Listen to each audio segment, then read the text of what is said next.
우리가 요즘 창세기 말씀을 보고 있습니다. 지난주에는 창세기 1장 1절 하나님의 천주를 창조하셨다.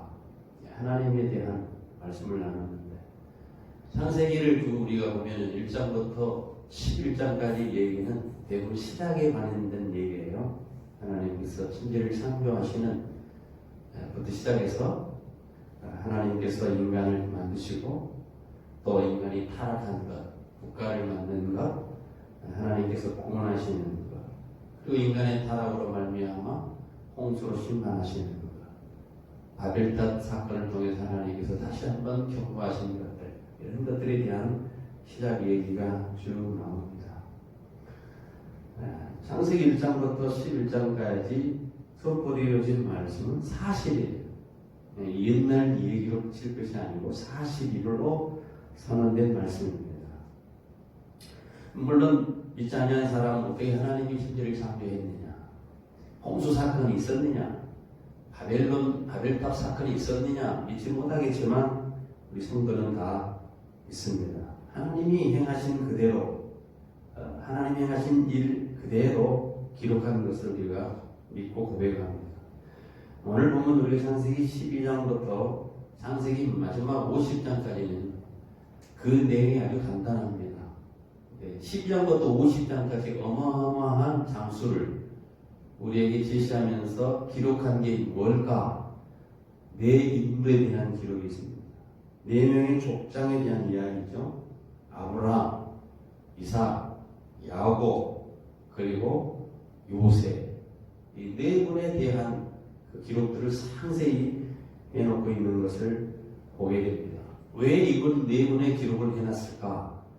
바로 예수 그리스도께서 이들을 통해서 이들의 후손으로 오시기 때문에 약속의 언약의 후손으로 오신 것이기 때문에 이분들을 아주 상세하게 기록되어지고 있는 것을 보게 됩니다. 성경마다 다 특징이 있죠. 우리가 히브리서 11장 이렇게 넘어가면 믿음의 장이라고 말합니다.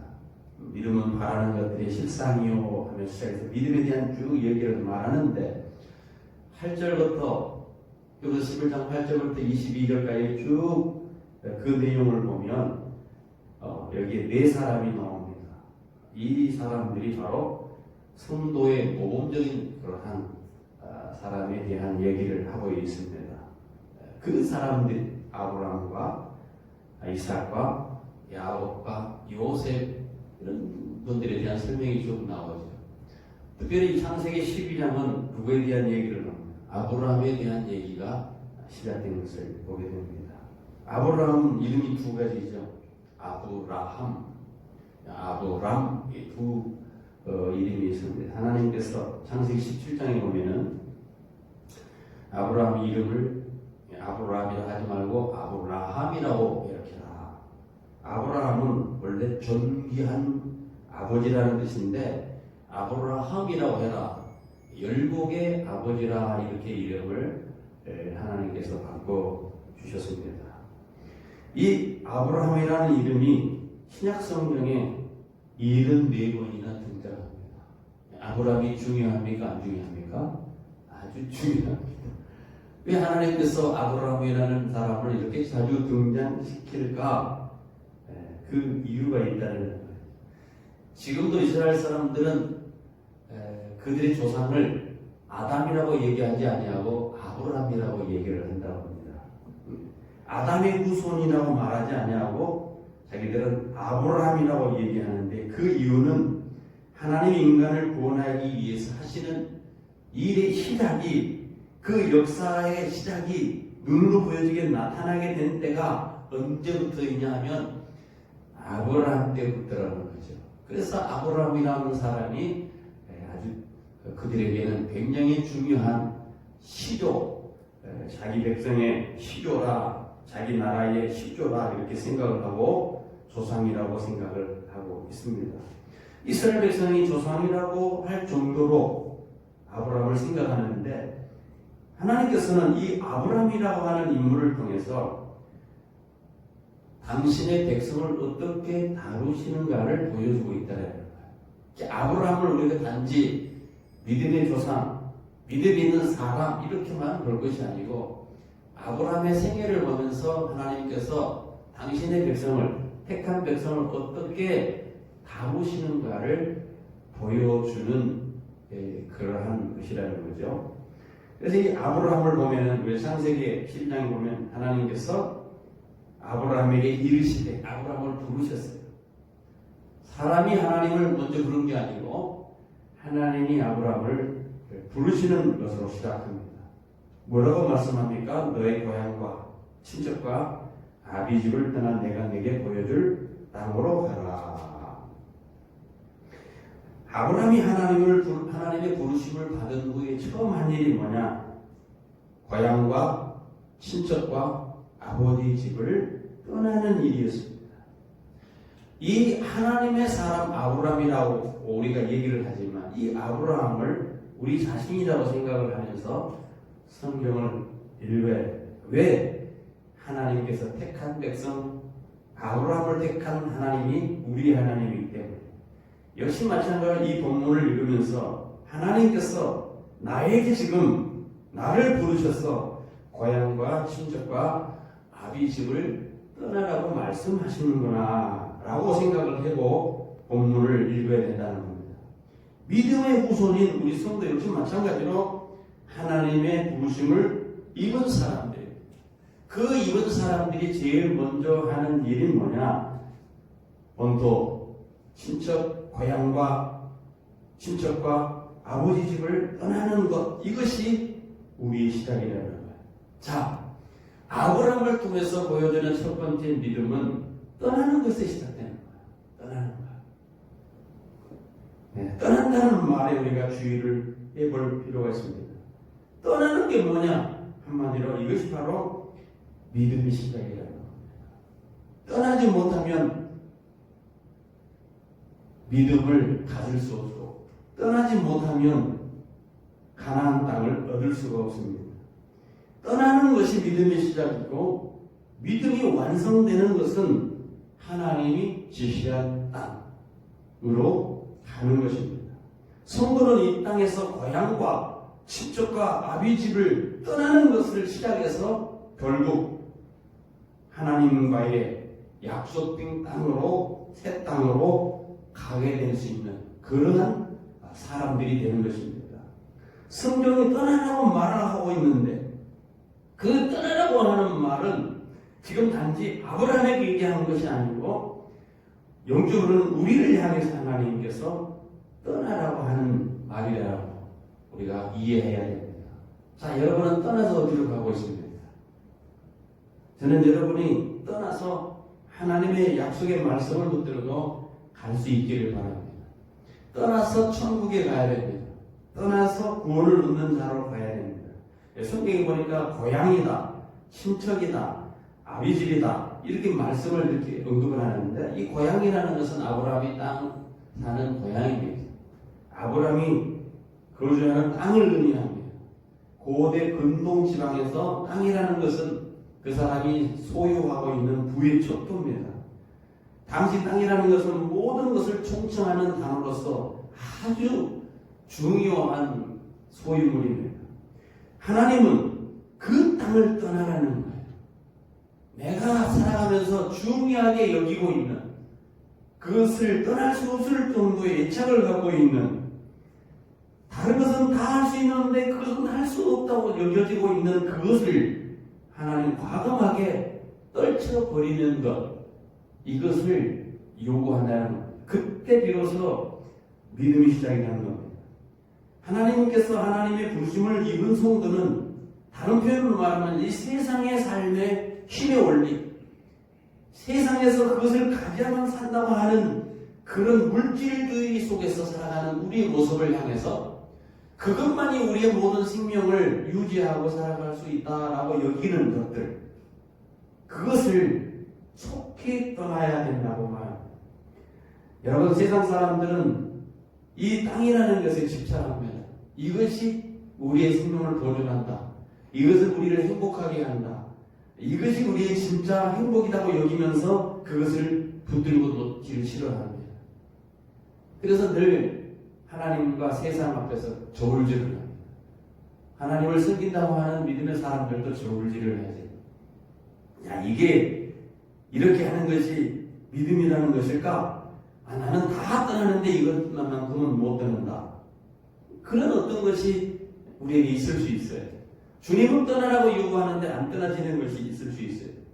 어떤 것이 물질을 의존하는 것이라든가, 아니면 사람과의 관계라든가, 부모라든가, 아니면 가족이라든가, 과감하게 신앙을 위해서는 떠나야 되는데 떠나지 못하고 있는 어떤 것이 있을 수 있습니다.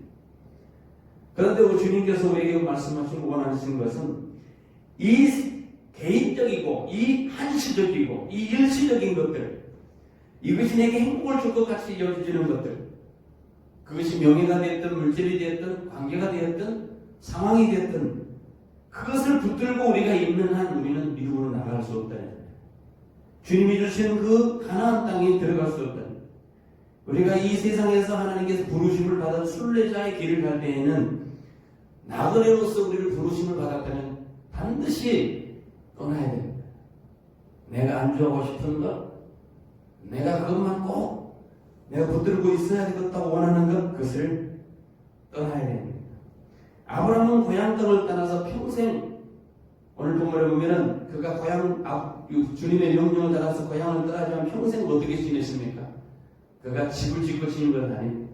빌딩을 세우고 그가 정착하지는 않았습니다. 항상 천막 속에서 지냈습니다. 그래서 하나님께서 말씀을 하실 때 이리 가라면 이리 가고 저리 가라면 저리 가고 옮겨 살았습니다. 그 많은 승부는 이 땅에 언제든지 이 땅에서 살아가는 모든 것을 걷어버리고 떠날 수 있는 이 세상을 장막으로 여기면서 살아가야 된다는 의미도 함축되어 있습니다. 왜냐하면 우리 성도는 하나님이 준비하시고 하나님이 다스리는 진짜 우리의 본향을 믿음으로 보는 사람들이기 때문에 주님께서는 미리 예비해놓고 그 본향을 우리에게 주시고자 예비해놓고 떠나라고 하신 분이지, 떠나면 죽는다 말하고 있는 하나님이 아니라, 떠나면 살 길이 있기 때문에, 떠나면 하나님이 책임져 주기 때문에 떠나는 겁니다. 그럼에도 불구하고 사람들이 못 떠나는 겁니다. 그 이유가 있죠. 너무 애착을 가지고 있기 때문에 그렇습니다. 여러분, 천국을 본 사람은, 믿음 안에서 천국을 본 사람들은 마태복음 13장 44절 이하를 쭉 보면은 거기에 비유로 나타났어요. 이 세상의 모든 것을 다 팔아서 그 천국을 사는 것 같아요. 모든 것 가치 있게 여겨지는 것을 다 팔아서 그 천국을 사는 것, 이것이야말로 주님의 본향을 사모하는 자가, 떠나라는 명령을 들은 자가 할 수 있는 그러한 태도입니다. 여러분, 이 세상의 어떤 것에도 우리는 한눈을 팔지 않고 천국에 가장 소망의 가치를 두는 것으로 여긴다면 이 세상 것을 가차없이 처분해 버릴 필요가 있습니다. 왜 그럴까? 천국이 귀중하기 때문에, 하나님의 약속이 귀중하기 때문에 그렇습니다. 자, 아브라함에게 하나님께서 떠나라고 말씀하신 것, 친척집을 떠나라, 아비집도 떠나라는 말하는 것, 아브라함이 가지고 있는 그 상황, 아브라함이 누리고 있는 그 형편, 아브라함이 가지고 있는 그 방어 수단들, 사람으로 생각하는 것, 자기의 모든 것, 자기의 힘이라고 여겨진 모든 것, 그것이 버리면은 그는 어찌할 바 모른다고 불안해할 수 있지만, 그러나 하나님께서 떠나라고 말씀함으로 하나님을 의뢰하라는 거예요. 불안하십니까? 힘듭니까? 떠나기가 어렵습니까? 아니라는, 오직 하나님만 의뢰하고 하나님만 도움으로 여기면서 출발하라고 하는 명령이 이 속에 있는 것입니다. 아브라함이 당시 그곳에서 자기 고향에서 친척 집에서 떠난다는 게 쉬운 일은 결코 아닐 겁니다. 이제 자기 집을 떠난다라고 하는 것은 낯선 곳에 가서 어떤 위협을 당할지 모릅니다.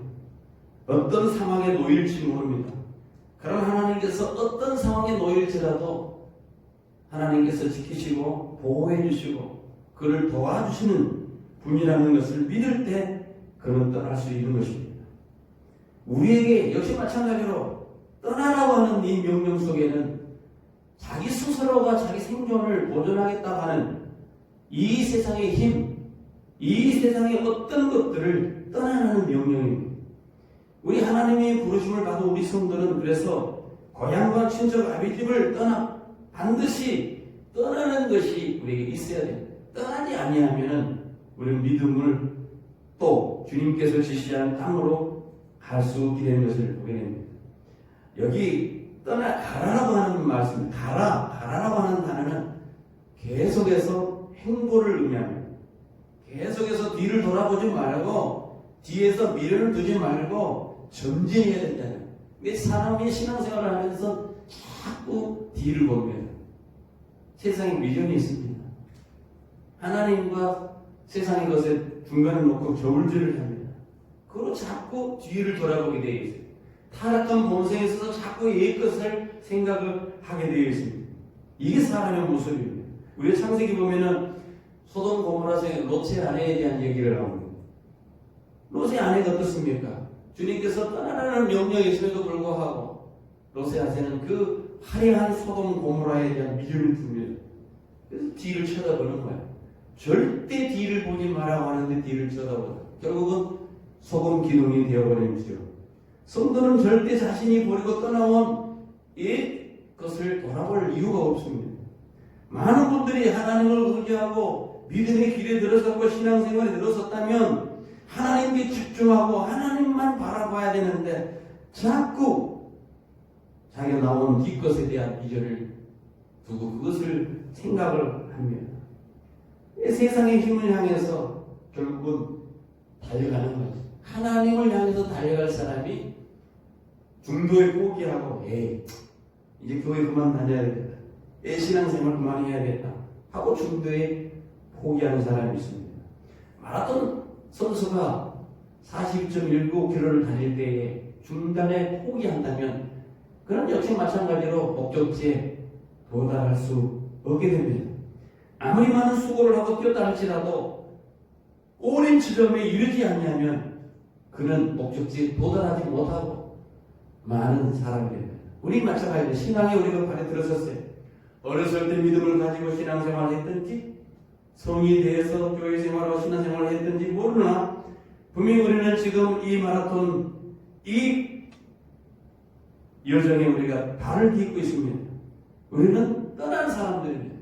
떠나지 못하고 뒤에 다시 돌아오고 주저앉아 있으면 우리는 떠나지 아니하는 사람하고 똑같습니다. 아니 어쩌면 예수 믿는 것이 그 사람에게 더 예수 믿다 중도에 포기하는 것이 그에게 더 큰 불행일 수도 있습니다. 많은 분들이 하나님의 지시함을 쫓아가다가 하나님께서 원하는 그런 삶을 살다가 세상의 어떤 것에 미련이 되어서 세상의 어떤 것에 중독이 되어서 세상의 어떤 통제사항에 빠져서 그걸 추구하는 삶을 그 고단함을 이기지 못하고 주저앉아 버리는 경우가 많이 있어요. 오늘 사랑하는 성도 여러분은 다시 한번 세상이 주는 그러한 쾌락과 세상이 주는 그런 어떤 것에 빠지지 말고 집착에 빠지지 말고 중독에 빠지지 말고 떠나가는 은혜가 있어지기를 소원합니다. 떠나가야 돼요. 여러분은 무엇을 못 떠나고 있습니까? 성도는 그렇게 멈춰서 뒤로 돌아서는 절대 안 된다고 경고합니다. 우리가 성경 지금 창세기만 읽었지만은 이 창세기에 나온 얘기가 사도행전에도 나옵니다. 사도에서 스데반이 설교할 때 이 창세기 얘기를 들어서 설명하는 것을 보게 됩니다. 아브라함과 데라가 어떻게 했습니까? 처음에는 본토 친척 아비집을 떠나 여행 중간에 어디에 머뭅니까? 하란에 머무는 거예요. 하란에 머무는 거예요. 하란에 머물렀다. 우리 지난주에 11장 31절에 보니까 하란에 이르러 거기 됐다. 사실 아브라함이 왜 가나안 땅에 가는 도중에 그것에 머물러 있었는지는 우리가 아무도 모릅니다. 그러나 이 사건을 통해서 그가 머물러 있는 이 사건을 통해서 우리가 추론해 볼 수 있는 게 있어요. 첫 번째 뭐냐? 아브라함이 화려한 문명의 매력을 버리지 못했고 이방인과 나그네로서의 위험을 감수하기를 두려워했기 때문에 그가 머물렀다 이렇게 추측할 수 있고, 또 하나는 아브라함이 갈대아 우르를 떠나 이미 먼 거리로 왔기 때문에 이 정도면 되겠지. 더 이상 안 가도 하나님께서 명령하신 그 명령대로 내가 이제 이르렀지라고 생각하고 안일함 때문에 그곳에 머물면서 시간을 보냈을 수 있습니다. 우리가 그 이유를 하나님에 머물러서 정착하고 있었던 그 이유에 대해서 정확하게 알 수는 없지만 이 두 가지 이유가 우리 성도들의 생활에 치명적인 걸림돌이 될 수 있다는 겁니다. 자, 무슨 말입니까? 신앙의 여정에는 뒤를 보는 것은 물론이요, 쉼표도 있어서는 안 됩니다.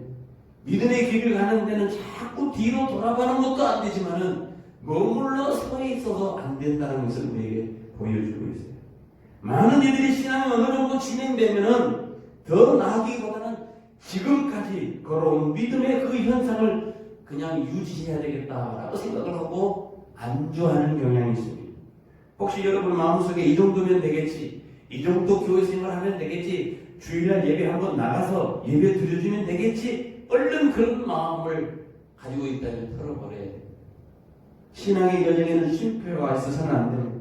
우리는 예수 그리스도의 장성한 분량에까지 계속해서 자라가야 됩니다. 자라가지 아니하면 죽은 거나 다름이 없습니다. 그런 의미에서 하나님께서 하나님의 백성인 아브라함의 신앙의 여정을 가로막고 있었던 어떤 것이 있었던 것을 발견하고 하란에서 정착했던 그 아브라함, 왜 이 아브라함이 정착했을까? 이유가 있었어요. 한마디로 데라라고 하는 아브라함의 아버지 때문에 그가 정착을 했습니다.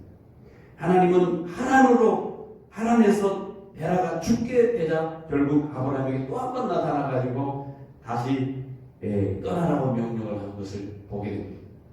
자, 우리가 창세기 11장 31절에서 우리가 아까 말씀드렸듯이 하란이라는 곳에 지금 아브라함과 그의 아버지 데라가 그리 가족이 지금 머물러 있습니다. 목적지는 가나안인데 가나안에 가지 아니하고 지금 하란에 머물고 말았습니다.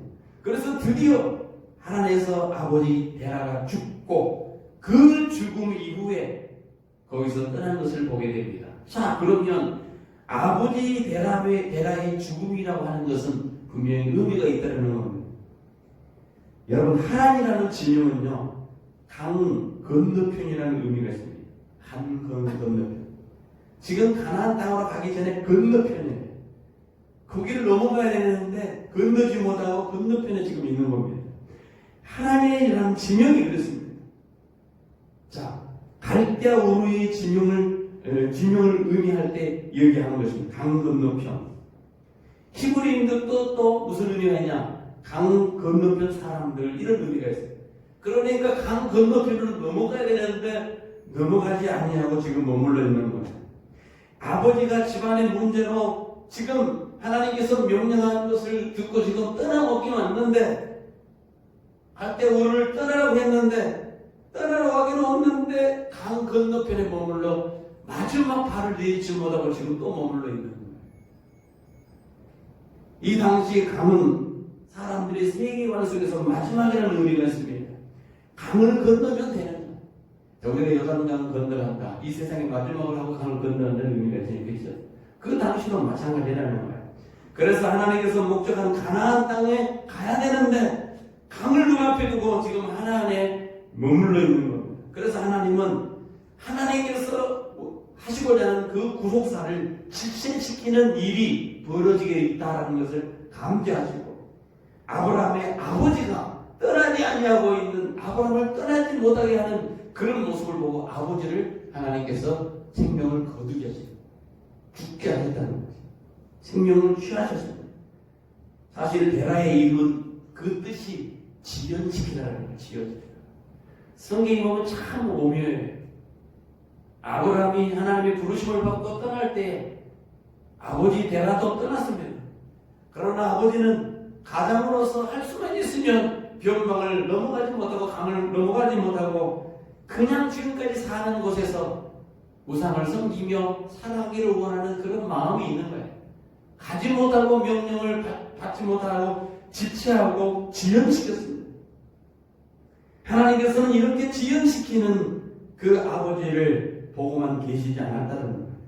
그래서 육신의 아버지가 죽게 하심으로써 아브라함에게 떠나도록 그렇게 하신 것을 보게 됩니다. 그런 일이 드디어 12장에서 그런 일이 있고 난 후에 다시 하나님이 아브라함에 나타납니다. 12장에 나타나는 하나님은 처음이 아니에요. 이전에도 이미 아브라함에게 나타났던 하나님이에요. 이 창세기 12장에 대한 언급을 우리가 스데반 설교에서 들을 수 있다고 했는데 사도행전 7장에 보면은요, 하란이 거기서 언급됩니다. 창세기 12장에 나오는 이 아브라함이 지금 출발하지 못하고 머물러 있던 이 하란에서 영광의 하나님이 이미 나타났고 이 하란에서 두 번째로 나타난 것을 보게 됩니다. 그러니까 아브라함이 머물러 우상을 숭배하고 그의 아버지에 따라서 우상 숭배를 하고 있었던 그곳에서 하나님이 나타나서 떠나라고 그랬는데 떠나가지 하다가 하란이라는 지역에 머무르니까 드디어 두 번째 하나님께서 나타났다는 거예요. 그리고 다시 베라를 죽게 하고 하나님께서 나타나셔서 다시 출발하게 하는 것을 보게 됩니다.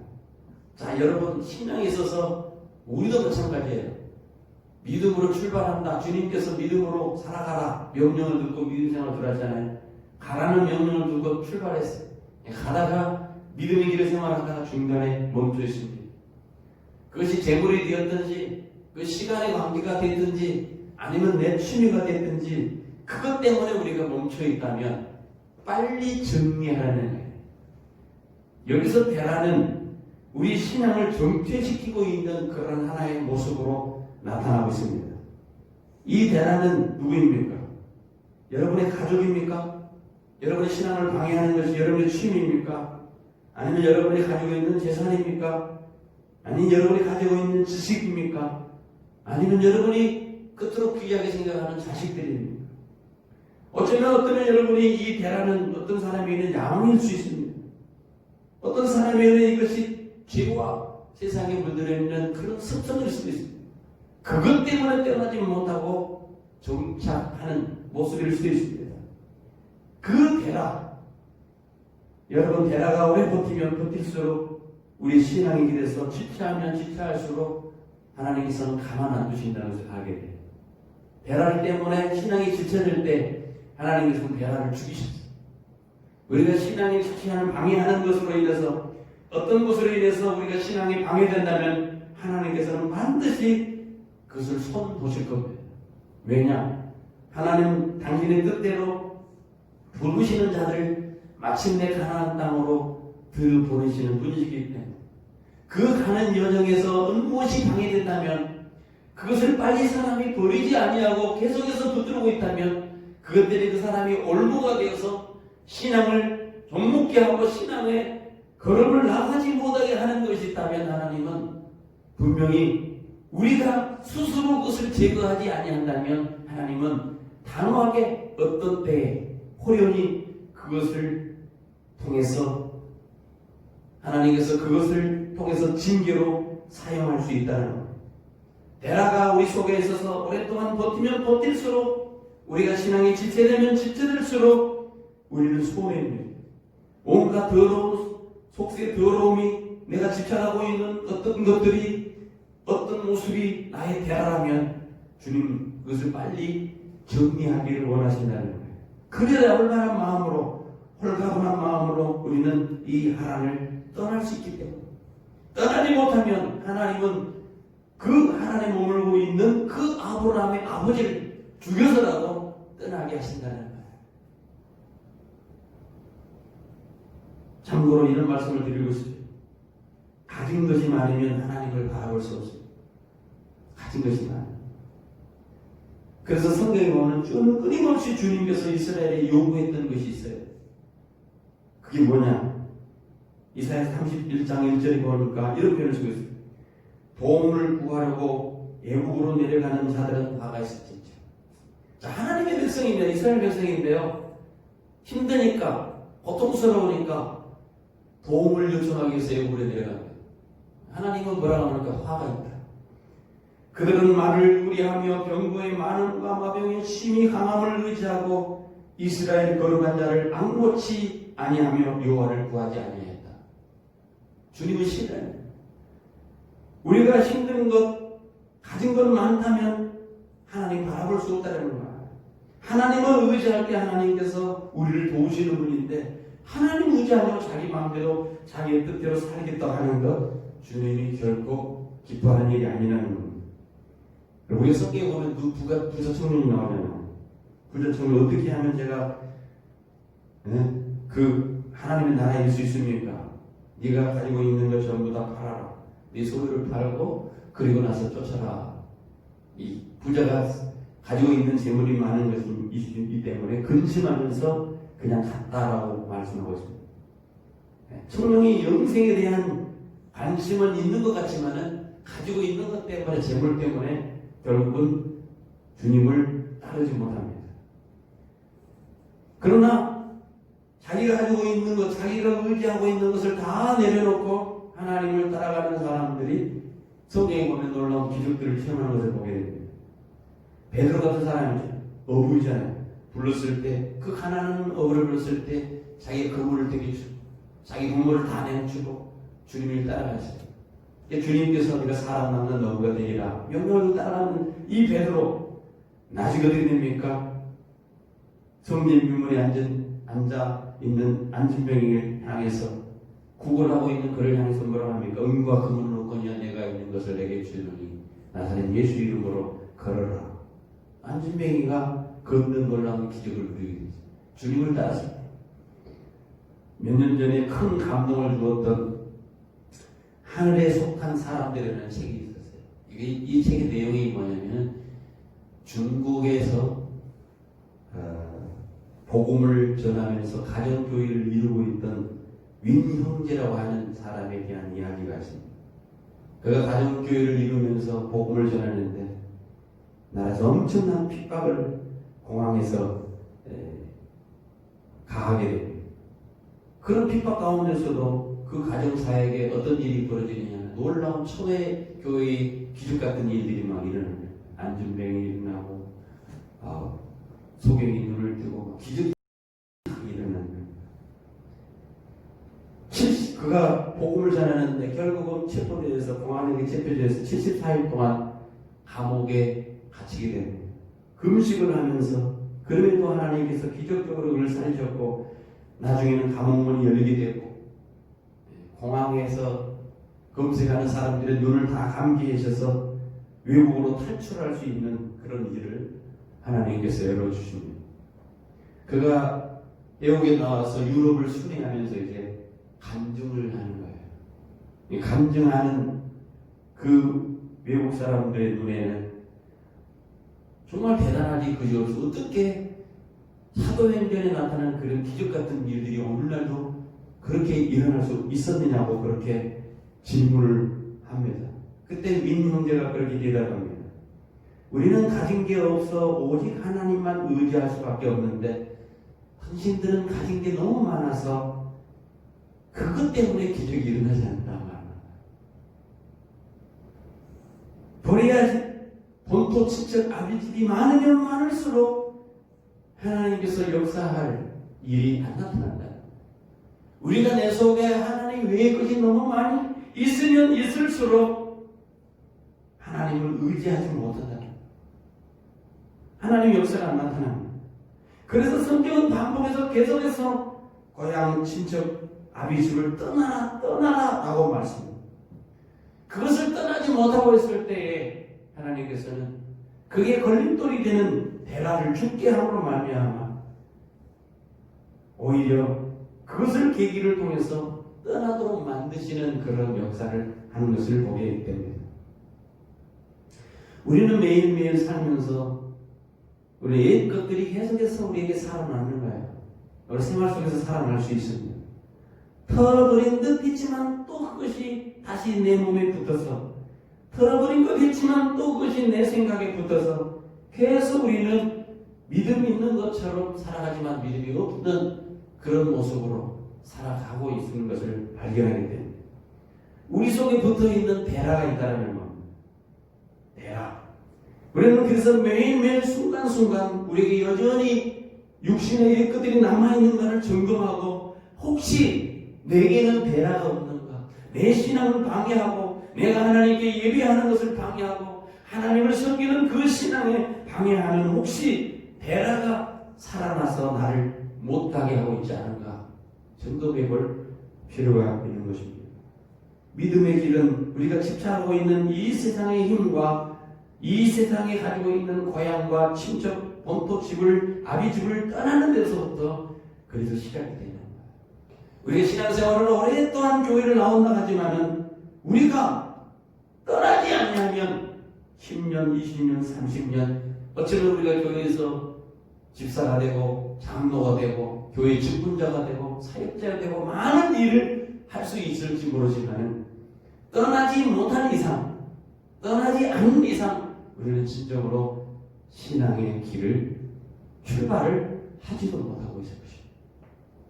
여러분 지금 나는 떠났다고 생각한다면 혹시 여러분에게 베라가 없는지, 떠나서 주님을 찬양하고 주님을 영화롭게 하는데 쓰임받아야 될 그러한 위치로 계속해서 승승장구하고 장성한 분량에 이르러야 되는데 그러지 못하고 안주에 있다면 혹시 내게는 베라가 없는가?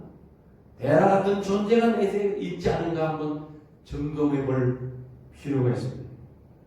그래서 믿음은 한마디로 떠나는 것, 내 생각을 떠나는 것, 내 생각을 내려놓는 것, 내 가족이 가지고 있는 그런 습성들, 내 가지고 있는 옛날 그 습성들, 내 생각, 내가 여겨오는 그런 사상들, 내가 가지고 있는 그 가치관들을 내려놓고 떠나는 것을 통해서 주님이 주신 새로운 것, 새로운 가나안 땅, 새로운 목적, 새로운 비전을 가지고 나아가는 것, 이게 믿음. 하나님께서는 아브라함을 통해서 우리에게 믿음이 뭔가를 보여주고 있습니다. 믿음은 내 속에서 만들어내는 것이 아니고 하나님께서 우리를 부르신 것에 시작될 뿐만 아니라 하나님께서 인도하는 것을 우리를 떠나게 하는 것에서 시작되는 거예요. 떠난 가운데서 머물러 있다면 주님께서는 결코 그것을 원하지 아니하시고 떠나시기를 원했어요. 떠날 때 더 깊은 곳으로 가서 주님이 원하는 것에 순종할 때 그물을 내리고 그가 그물을 끌어당겼을 때 삶의 공허가 아니라 무수한 물고기가 잡힌 것처럼 내 삶에도 열매로 분명히 맺혀질 것을 믿습니다. 사랑하는 성도 여러분, 주님께서 우리에게 오늘도 말씀합니다. 내가 내게 지시할 동으로 가라, 떠나가라 할 때 그 말씀이 내 속에 한 조각도 뿌리가 내려져서 나는 무엇을 못 따르고 있는가 돌아보면서 아브라함의 믿음을 다시 한번 보면서 주님이 원하는 삶이 무엇인 것을 확인하고 승리하는 여러분과 제가 되기를 간절히 소원합니다. 우리가 가면은 분명히 하나님의 약속을 누리게 됩니다. 2절에 너는 복의 그릇이 되라. 약속이 있습니다. 이 궁극적으로 뭡니까? 죄로 사망 가운데 놓인 인류가 아브라함의 시 예수 그리스도로 말미암아 구원을 얻은 영생의 복을 누리게 해주겠다는 약속이 있습니다. 그 약속을 붙들고 우리 모두가 승리하십시다. 기도하겠습니다. 주님 감사합니다. 떠나가라 할 때 떠나가지 아니하고 머물러 안주하고 싶은 것이 우리의 연약함인 줄 믿습니다. 분명히 우리가 신앙이 길에 들어섰다면 이미 떠난 것이어야 되는데 아직도 떠나지 아니한 것이 있다면 주님 우리를 불쌍히 여겨주옵소서. 아직도 우리가 신앙생활 하는데 우리를 붙들고 우리를 방해하는 것들이 있다면 과감하게 떠나서 주님이 지시하는 그 땅으로 나아가듯 우리가 주님이 주시는 그러한 비전을 품고 주님이 주시는 그 약속을 붙들고 나아가는 우리 모두가 되게 해 주시옵소서. 예수님의 이름으로 기도하옵나이다. 아멘.